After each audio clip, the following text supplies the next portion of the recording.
ಇನ್ನು ಮಳೆಗೆ silk board ಸಂಪೂರ್ಣವಾಗಿ ಜಲಾವೃತವಾಗಿದೆ. ಸಿಲ್ಕ್ ಬೋರ್ಡ್ನಲ್ಲಿ ಬಿಜೆಪಿ ನಾಯಕರು ಸ್ಥಳ ಪರಿಶೀಲನೆಗೆ ಅಂತ ಬಂದಿದ್ದಾರೆ. ಬೊಮ್ಮನಹಳ್ಳಿ ಭಾಗದ ಶಾಸಕರಾದಂತಹ ಸತೀಶ್ ರೆಡ್ಡಿ, ಬಿಜೆಪಿ ರಾಜ್ಯಾಧ್ಯಕ್ಷ ವಿಜಯೇಂದ್ರ, ಪ್ರತಿಪಕ್ಷ ನಾಯಕ ಆರ್ ಅಶೋಕ್, ವಿಧಾನ ಪರಿಷತ್ ಪ್ರತಿಪಕ್ಷ ನಾಯಕ ಛಲವಾದಿ ನಾರಾಯಣಸ್ವಾಮಿ ಸೇರಿದ ಹಾಗೆ ಅನೇಕ ಬಿಜೆಪಿ ಮುಖಂಡರುಗಳು ಸ್ಥಳ ವೀಕ್ಷಣೆ ಮಾಡ್ತಾ ಇದ್ದಾರೆ. ನೇರ ಪ್ರಸಾರದ ದೃಶ್ಯವನ್ನು ನಾವು ನೋಡ್ತಾ ಇದ್ದೀವಿ.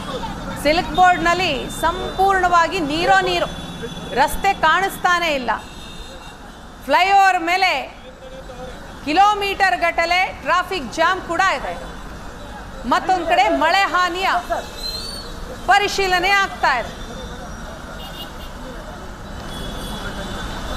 ಬೆಂಗಳೂರಿನಲ್ಲಿ ಸಣ್ಣ ಮಳೆ ಆದರೂ ಕೂಡ ಈ ಭಾಗದಲ್ಲಿ ನೀರು ನಿಂತ್ಕೊಳ್ಳುತ್ತೆ. ಅದರಲ್ಲಿ ಒಂದು ಸಿಲ್ಕ್ ಬೋರ್ಡ್ನ ಕೆಳಭಾಗದಲ್ಲಿ ಪರಿಶೀಲನೆ ಆಗ್ತಾ ಇದೆ. ದೃಶ್ಯದಲ್ಲಿ ನಾವು ನೋಡ್ತಾ ಇದ್ದೀವಿ. ಬಿಜೆಪಿಯ ನಾಯಕರು ಅಲ್ಲಿನ ಸ್ಥಳೀಯರನ್ನು ಕೂಡ ಮಾತನಾಡಿಸ್ತಾ ಇದ್ದಾರೆ.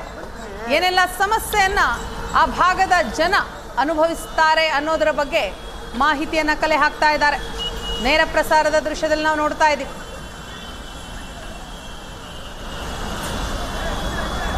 ದಾಖಲೆ ಮಳೆ ಆಗಿದೆ ಈ ಸರಿ ಬೆಂಗಳೂರಿನಲ್ಲಿ. ಕೇವಲ ಒಂದೇ ಒಂದು ಮಳೆ. ಆ ಮಳೆಗೆ ಸಿಲಿಕಾನ್ ಸಿಟಿ, ಗಾರ್ಡನ್ ಸಿಟಿ ಇದರ ಸ್ಥಿತಿ ಹೇಗಿದೆ ಅನ್ನೋದನ್ನ ದೃಶ್ಯಗಳು ಹೇಳ್ತಾ ಇವೆ.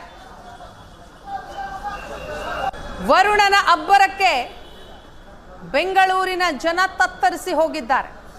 ಬೆಳಿಗ್ಗೆ ಎದ್ರೆ ರಾತ್ರಿ ಸುರಿದಂತಹ ಮಳೆಗೆ ಎಲ್ಲ ಕಡೆ ನೀರು ನಿಂತ್ಕೊಳ್ಳುತ್ತೆ. ಎಲ್ಲೂ ಕೂಡ ನೀರು ಹೋಗೋದಕ್ಕೆ ಜಾಗನೇ ಇಲ್ಲ. ಇದರಿಂದ ಪ್ರತಿದಿನ ಜನಸಾಮಾನ್ಯರು ತೊಂದರೆ ಅನುಭವಿಸುವಂತಾಗಿದೆ. ಒಂದು ಕಡೆ ನೀರು ನಿಲ್ಲುತ್ತೆ, ವೆಹಿಕಲ್ಸ್ ಮೂವ್ ಆಗಲ್ಲ, ಕಿಲೋಮೀಟರ್ ಗಟ್ಟಲೆ ಟ್ರಾಫಿಕ್ ಇರುತ್ತೆ, ಸರಿಯಾದ ಸಮಯಕ್ಕೆ ಆಫೀಸ್ಗೆ ಹೋಗೋಕ್ಕಾಗಲ್ಲ, ಹುಷಾರಿಲ್ಲ ಅಂತ ಆಸ್ಪತ್ರೆಗೆ ಏನಾದರೂ ಹೋಗೋದಕ್ಕೆ ಹೊರಟ್ರೆ ಹೋಗೋ ಟೈಮೇ ಬೇರೆ, ರೀಚ್ ಆಗುವಂತಹ ಸಮಯನೇ ಬೇರೆ. ಅಂತಹ ಸ್ಥಿತಿ ಈಗ ಕಳೆದ 2 ದಿನದಿಂದ. ಮಳೆಗೆ ಸಿಲ್ಕ್ ಬೋರ್ಡ್ ಸಂಪೂರ್ಣವಾಗಿ ಜಲಾವೃತ ಆಗಿರುವಂತಹ ದೃಶ್ಯ ನೋಡ್ತಾ ಇದ್ದೀವಿ. ಇದೇ ನೀರಿನಲ್ಲಿ ವೆಹಿಕಲ್ಸ್ ಹೋಗ್ತಾ ಇದೆ. ಈ ಬಗ್ಗೆ ಮಾಹಿತಿಯನ್ನ ಕೊಡ್ತಾರೆ ನಮ್ಮ ಪ್ರತಿನಿಧಿ ರವಿ ಶಿವರಾಮ್. ಇದೀಗ ನಮ್ಮ ಜೊತೆ ಸಂಪರ್ಕದಲ್ಲಿದ್ದಾರೆ. ರವಿ, ಸಿಲ್ಕ್ ಬೋರ್ಡ್ಗೆ ಈಗ ಬಿಜೆಪಿ ನಾಯಕರ ದಂಡೆ ಬಂದಿರುವಂಥದ್ದು. ಅಲ್ಲಿನ ಶಾಸಕರಾದಂತಹ ಸತೀಶ್ ರೆಡ್ಡಿ ಅವರು ಕೂಡ ಇದ್ದಾರೆ. ಎಲ್ಲವನ್ನು ಕೂಡ ಎಕ್ಸ್ಪ್ಲೇನ್ ಮಾಡ್ತಾ ಇದ್ದಾರೆ. ಏನು ಅಪ್ಡೇಟ್ಸ್ ಕೊಡ್ತಾ ಹೋಗೋದಾದ್ರೆ?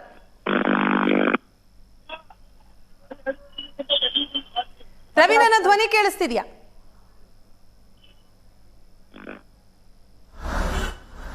ಕೇಳ್ತಾ ಇದೆ ವೀಣಾ. ಎಸ್, ಬಿಜೆಪಿ ನಾಯಕರ ದಂಡೆ ಈಗ ಸಿಲ್ಕ್ ಬೋರ್ಡ್ ನಲ್ಲಿ ಇರೋದನ್ನ ನಾವು ನೋಡ್ತಾ ಇದೀವಿ. ಅಪ್ಡೇಟ್ಸ್ ಕೊಡ್ತಾ ಹೋಗೋದಾದ್ರೆ ಅಲ್ಲಿನ ಸ್ಥಿತಿಗತಿಗಳು ಹೇಗಿದೆ? ವೀಣಾ, ಪ್ರತಿ ಬಾರಿಯೂ ಕೂಡ ಮಳೆ ಬಂದಂಥ ಸಂದರ್ಭದಲ್ಲಿ ಸಿಲ್ಕ್ ಬೋರ್ಡ್ ಜಂಕ್ಷನ್ನಲ್ಲಿ ಸಾಕಷ್ಟು ನೀರುಗಳು ತುಂಬಿಕೊಳ್ತವೆ. ಇಲ್ಲಿ ಸುಮಾರು ಈ ಜಂಕ್ಷನ್ನಲ್ಲಿ ಯಾವಾಗಲೂ ಒಂದು ಮೆಟ್ರೋ ಕಾಮಗಾರಿ ಇರಬಹುದು, BBMPಯ ಕಾಮಗಾರಿಗಳಿರ್ಬೋದು. ಹೀಗೆ ಪ್ರತಿ ದಿನವೂ ಕೂಡ ಹೊಸ ಕಾಮಗಾರಿಗಳು ಆಗ್ತಾ ಇರ್ತವೆ. ಸಿಲ್ಕ್ ಬೋರ್ಡ್ ಜಂಕ್ಷನ್ ಪ್ರಮುಖವಾಗಿ ಒಂದು ಎಲೆಕ್ಟ್ರಾನಿಸಿಟಿ ಕಡೆಗೆ ಮಾರ್ಗಗಳಿದ್ರೆ, ಇನ್ನೊಂದು ಕಡೆ BTM ಲೇಔಟ್ ಇರಬಹುದು, HSR ಲೇಔಟ್ ಇರಬಹುದು, ಅದೇ ರೀತಿ ನೀವು ಮಾರ್ತಳ್ಳಿ ಕಡೆ, ಹೀಗೆ 4 ದಿಕ್ಕುಗಳಲ್ಲಿಯೂ ಕೂಡ ಪ್ರಮುಖವಾದ ಇದು ಜಂಕ್ಷನ್ ಆಗಿದೆ.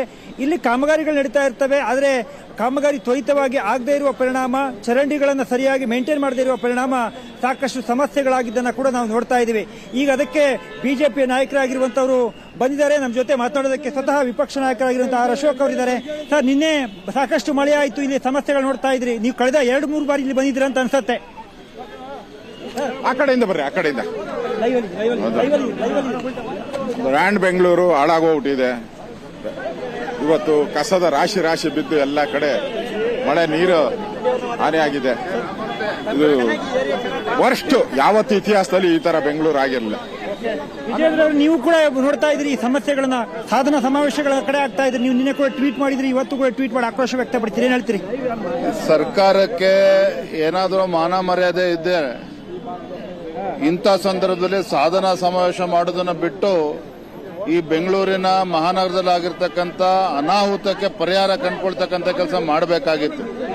ಅದನ್ನ ಬಿಟ್ಬಿಟ್ಟು ಸಾಧನಾ ಸಮಾವೇಶ ಅಂತ ಹೇಳಿಕೊಂಡು ಇವತ್ತು ಹೊಸಪೇಟೆನಲ್ಲಿ ಇವತ್ತು ಶೋಕಿ ಮಾಡ್ತಾ ಇದ್ದಾರೆ, ಮಜಾ ಮಾಡ್ತಾ ಇದ್ದಾರೆ. ಇವತ್ತು ಜನ ಇವತ್ತು ಉಗುಳ್ತಾ ಇದ್ದಾರೆ ಸರ್ಕಾರಕ್ಕೆ. ಅಲ್ಲ, ಡಿ ಕೆ ಶಿವಕುಮಾರ್ ಇವತ್ತು ಹೇಳಿದ್ದಾರೆ ಬ್ರ್ಯಾಂಡ್ ಬೆಂಗಳೂರಿನ ಕಾಮಗಾರಿಗಳು ಆಗ್ತಾ ಇದ್ದಾವೆ. ನಾವು ಕತೆಗಳು ಹೇಳಕ್ ಶುರು ಮಾಡಿ 2 ವರ್ಷ ಆಗಿದೆ. 2 ವರ್ಷ ಆದ್ರೂ ಸಹ ಬೆಂಗಳೂರಿನ ಸಮಸ್ಯೆ ಬಗೆಹರಿಸೋದಕ್ಕೆ ಆಗಿಲ್ಲ ಅವ್ರ ಕೈ. ಸರ್ಕಾರಕ್ಕೆ ಆಗ್ರಹ ಏನು? ಕೊನೆಯದಾಗಿ ಸರ್ಕಾರಕ್ಕೆ ಏನು ಆಗ್ರಹ ಮಾಡ್ತೀವಿ ಸಂದರ್ಭದಲ್ಲಿ?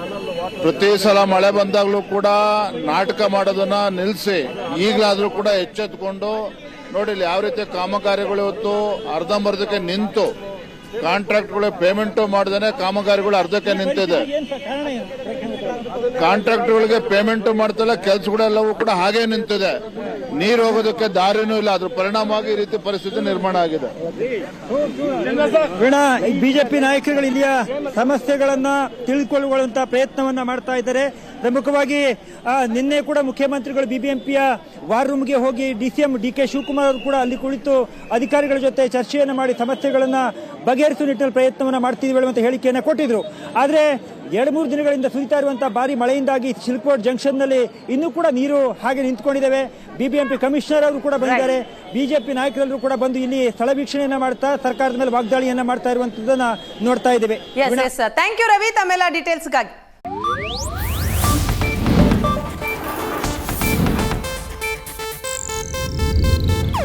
ಇದು ಏಷ್ಯಾನೆಟ್ ನ್ಯೂಸ್ ನೆಟ್ವರ್ಕ್ ಪ್ರಸ್ತುತಿ.